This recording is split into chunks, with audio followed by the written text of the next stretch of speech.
bien fait. T'as bien fait.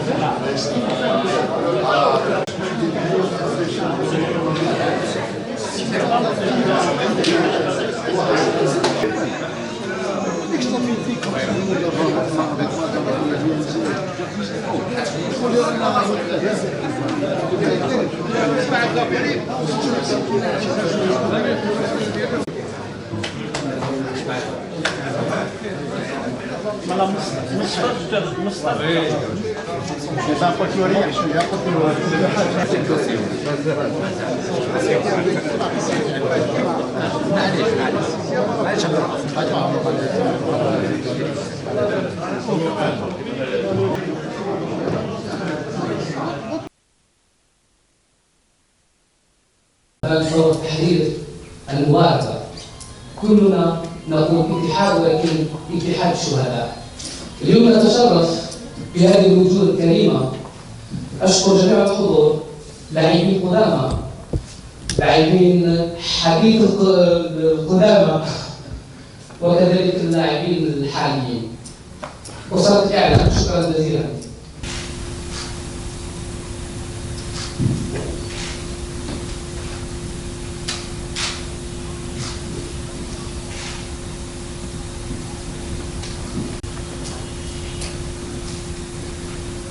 Merci. Le projet que nous comptons développer avec ce mythique club qu'est l'USMA.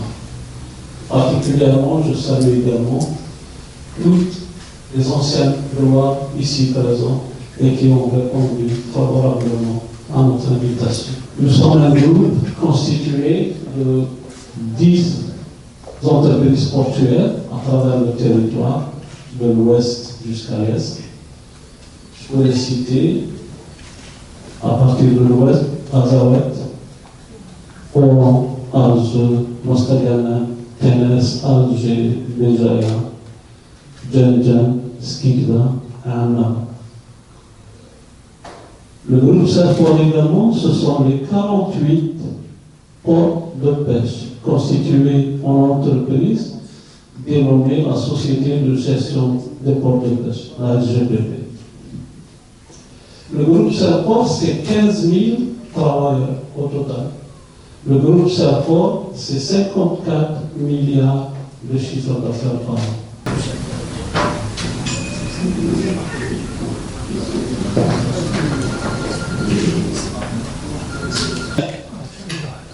Juillet 1937, c'est une date historique dans nos mémoires, puisque bien des événements historiques se sont quelque part inspirés de cette date. Communément appelés les Rouges. Les Rouges, c'est beaucoup de sens. Les Rouges dans l'histoire et les Rouges également aujourd'hui, dans l'actualité. La naissance du club obéissait à une stratégie de développement de nationalisme algérien dans le sport et il était également un outil de sensibilisation et de regroupement important. Je suis vraiment très content d'appartenir à cet engouement nationaliste. Durant la période coloniale, le club portait le nom d'Union sportive musulmane algéroise. Son siège social était basé au 21 rue Bruce, dans la basse Casbah. Une date, un destin, celui d'un club et de ses hommes, pour que nul n'oublie. Le club a perdu de nombreux joueurs et beaucoup de dirigeants dans la guerre de libération nationale. Le club possède l'un des palmarès les plus étoffés du football algérien, remportant le championnat d'Algérie et la Coupe d'Algérie à 8 reprises. L'International Federation of Football History and Statistics, que vous connaissez très bien, l'IFFHS, classe l'USMA à la 18e place des meilleurs clubs africains de la décennie 2001 jusqu'à 2010. 5 ans plus tard, le club atteint la finale de la Ligue des Champions. De Bentifour à la Coupe de l'UEFA. L'histoire de ce club prestigieux et parsemé de faits, nous en retiendrons les principaux après l'indépendance de l'Algérie. Au lendemain de l'indépendance nationale, l'USMA a été le club à avoir décroché le titre de champion d'Algérie lors de la saison 62-63, au tout premier jour de l'indépendance. Avec l'ancien capitaine d'équipe, s'il vous plaît, Abdelaziz Bentifour, également star de la glorieuse équipe du FLN. Ils battent en finale le MC Alger, à l'époque, sur le score de 3-0. Au stade du 20 août 1955, c'était le premier championnat sous l'égide de la Fédération algérienne de football. Dirigeants, joueurs, supporters, sympathisants auront l'occasion de revisiter le 5 juillet, celui de la date de la création de l'USMA, leur club, et qui sera, grâce à leur sacrifice, la date de l'indépendance de l'Algérie. Comme quoi un petit club de quartier resté fidèle à ses idéaux que sont la bravoure, l'honnêteté et surtout l'humilité. Elle peut dévoiler un grand nombre de secrets et de trésors. Des dizaines de noms illustrent au talent immense. Je cite, pour certains, L'Uqbi, Barnawi, Had Adlan, Meftah, Achou, Dziri, qui nous a pas rejoint, Amor, Rahim, Keddou, Boutemin et bien d'autres. Ceux-là ont hissé au haut les couleurs du club et ont apporté leur contribution dans différentes catégories des équipes nationales. Le palmarès de l'USMA, pour quelques-uns, 8 titres de champion d'Algérie. Le dernier titre de champion d'Algérie remonte à la saison 2018. 8 coupes d'Algérie, 2 super coupes d'Algérie entre le champion et le lauréat de la coupe, une coupe de l'UEFA. L'USMA d'Alger est le 4e club le plus titré du pays. En Coupe d'Algérie, l'USMA est le club le plus titré avec 8 trophées gagnés. Le club détient aussi le record de finale, malheureusement perdu à l'époque, en échouant à 9 reprises sur la dernière marche, dont 5 consécutivement de 1969 jusqu'à 1973. L'USMA d'Alger a ainsi participé à 17 finales, soit plus d'un tiers du total, ce qui constitue certainement un record. En 2003, les USMistes réalisent leur premier doublé Coupe Championnat.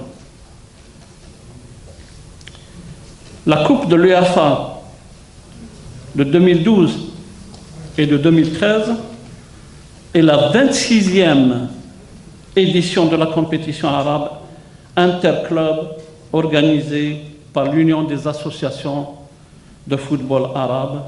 L'USMA bat le club, sûrement que parmi l'assistance, ils ont en mémoire cet événement, le club l'Arabi de Koweït, 3-2 au 5 juillet et 0-0 à la Ligue. Nous aurons à bâtir un grand projet. Actuellement, l'USMA reçoit ses adversaires au stade Omar Hamadi, bien que mythique, mais petit pour ses ambitions, qui fait également figure de siège social du club. Un stade exigu pour laisser s'exprimer les talents des jeunes joueurs et la méga galerie dont le village électrique orchestra a conquis le cœur des millions d'Algériens grâce à des chants fantastiques. Aujourd'hui, le club est entraîné par un enfant du club, le joueur le plus titré du club, Bilal Ziri, et le gardien le plus capé, Mohamed Lamine Zemamouche. L'ambition des Rouges, comme on les surnomme pour la saison 2019, est de terminer, nous l'espérons tous, sur le podium.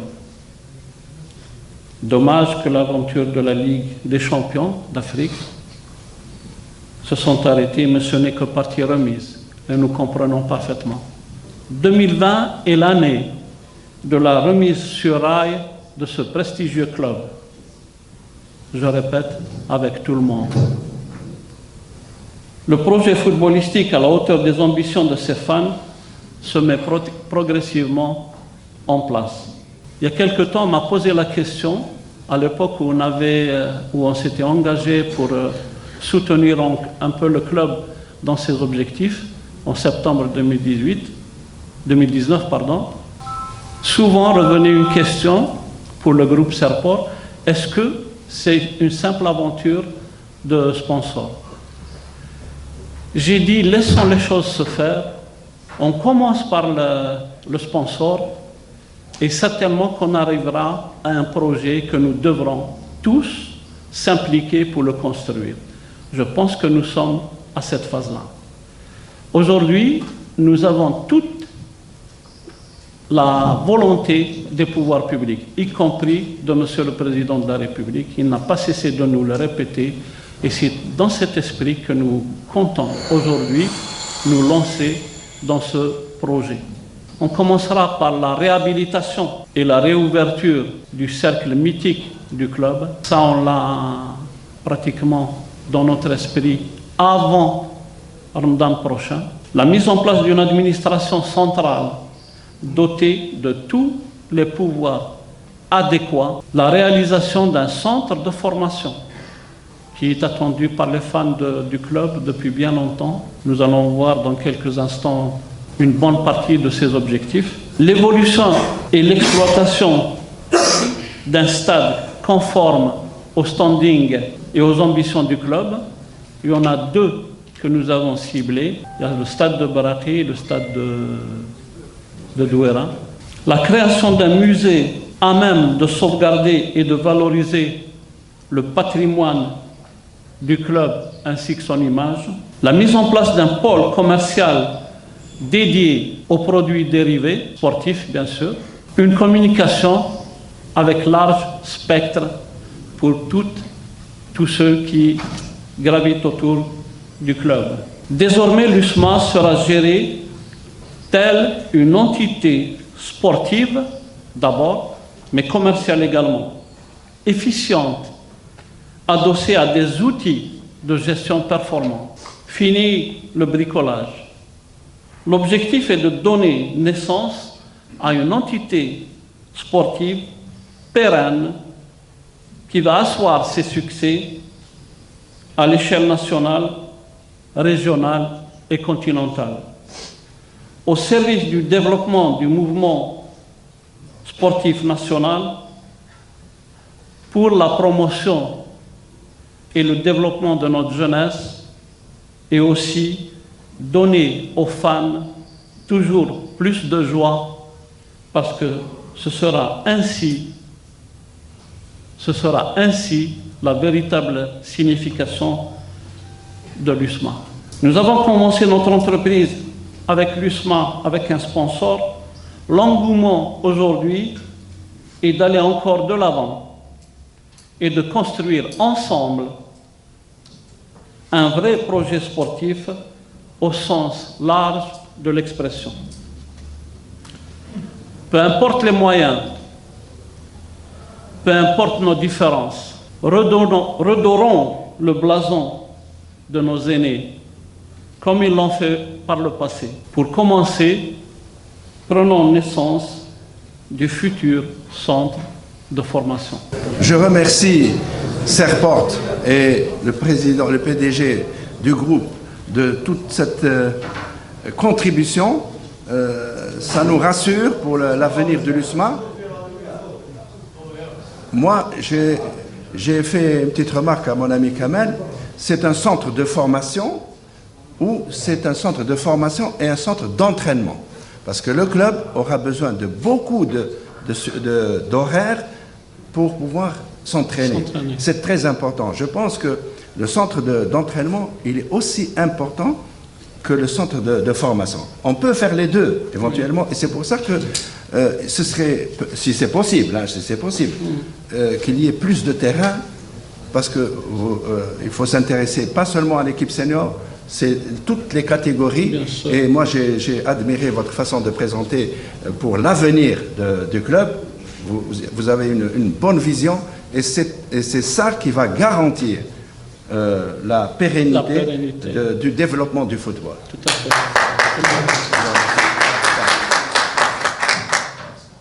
L'assiette que nous avons, sur laquelle nous avons eu à traiter le projet est insuffisante. Il y a une opportunité à proximité. Là, on va la chercher en fait à la conquérir pour le projet.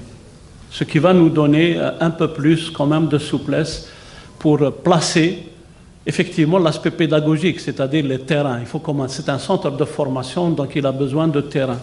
M. Aïssaoui, tout à l'heure, effectivement, il a insisté sur le terrain d'entraînement de l'équipe et puis la formation de jeunes. Bien que ici, on mettra l'accent sur la formation. Tout à l'heure, vous avez dit, la formation, effectivement, c'est l'atout sur lequel il faut baser l'avenir de l'USMA. C'est cette activité qui devrait lui procurer le maximum de profit. En formant les jeunes, on a la possibilité d'établir des principes économiques à travers, en fait, ces jeunes que nous aurons à former et qui vont avoir à évoluer dans d'autres clubs, comme ça se fait de par le monde, dans certains clubs UP, dans cette fonction. Par contre, pour l'aspect commercial, c'est en fait la partie de droit. Elle est dissociée des activités pédagogiques. C'est ce que nous voyons, d'ailleurs monsieur l'architecte pourra le confirmer, c'est ce que nous voyons tout à fait à droite, qu'il y a 5000 mètres carrés de surface sur lesquels on peut caser des activités, des activités commerciales qui auront certainement à commercialiser des produits en relation avec le sport. Tout à l'heure, je disais, ce sera des multinationales offshore qu'on aura installées et avec lesquelles nous pourrons vraiment espérer des meilleurs revenus. On a tablé franchement, vous avez même parlé de 700 millions à peu près de chiffre d'affaires. On table pour l'USMA sur 1,2 à 1,4 milliard de dinars pour le fonctionnement de l'USMA. Il y a l'aspect commercial, il y a bien sûr, nous n'avons pas négligé également l'aspect formation, mais il y a également les apports. Il y a les apports, il y a les droits de télé, il y a d'autres également, bien qu'apparemment ils ne sont pas tellement importants, mais il y a d'autres également, d'autres produits sur lesquels on peut éventuellement. Nous avons autour du groupe Serport, nous avons quand même de bons partenaires. Je ne vais pas les citer, mais ce sera eux qui vont venir nous soutenir également dans cette aventure. Alors, pour ce qui est de l'achat des actions, on a été directement, il nous a sollicité directement chez Monsieur le Président, qui a en fait mis sa volonté pour que ce soit fait. On a commencé en septembre et puis on arrive aujourd'hui. On va recapitaliser, on n'achète pas les actions, on va recapitaliser l'USMA. Nuance.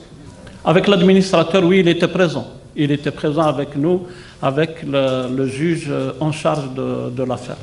Dans l'immédiat, effectivement, nous avons envisagé de solliciter, on l'a déjà fait auprès de qui de droit, on a sollicité soit le stade de Baraké, mais on nous disait qu'il y a beaucoup de clubs également qui sont en fait engagés dans cet objectif, et puis le stade de Baraké, pour lequel le chantier de Douala, pardon, le chantier est un peu en retard par rapport à celui de Baraki.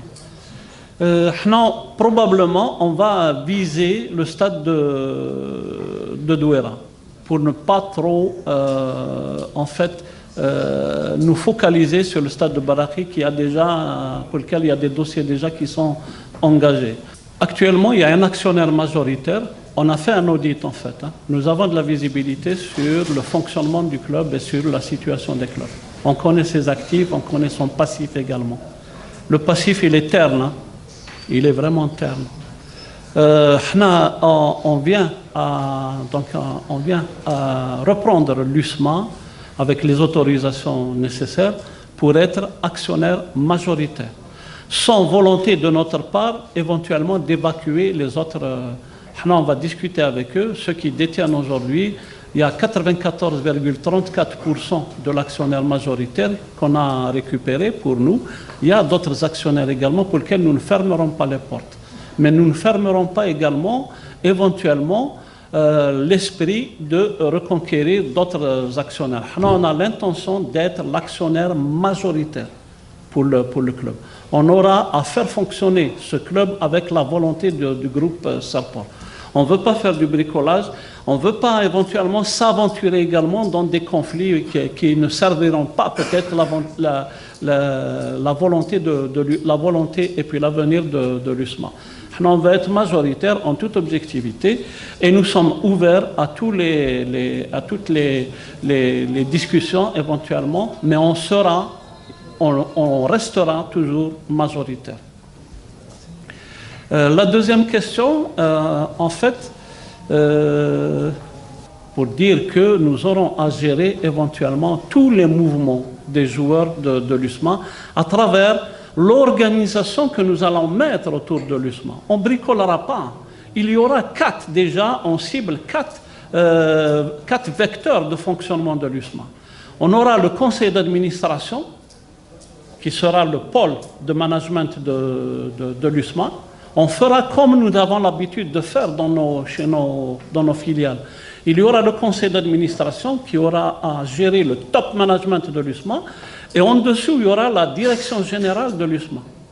La direction générale de l'USMA où nous aurons à loger l'aspect de management direct qui aura à gérer pratiquement toutes les obligations de l'USMA.